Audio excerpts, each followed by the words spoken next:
மனிதரைப் போலே நான் வீழ்வேன் என்று நினைத்தாயோ? உனது வரிகளில் எனது வரியை தூங்குகிறேன்.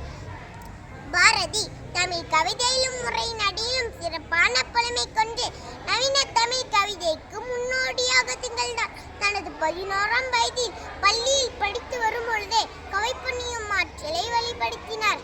பாரதி, நீ படைத்துள்ள கவிதைகளில் எல்லாம் நீ வாழ்ந்து கொண்டிருக்கிறாய். குயில் பாட்டில் நீ குயிலாக கூவிக்கொண்டிருக்கிறாய். கண்ணன் பாட்டில் நீ வண்ணங்காட்டி ஆடிப்பாடி கூத்தாடி கொண்டிருக்கிறாய்.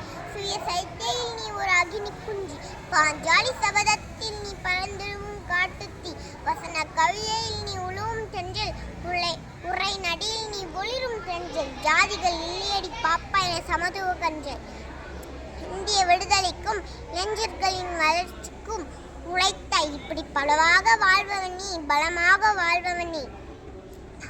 தமிழ் உள்ளவரை நீங்கள் வாழ்வீர், நீங்கள் உள்ளவரை தமிழ் வாழ்வோம். நன்றி, வணக்கம்.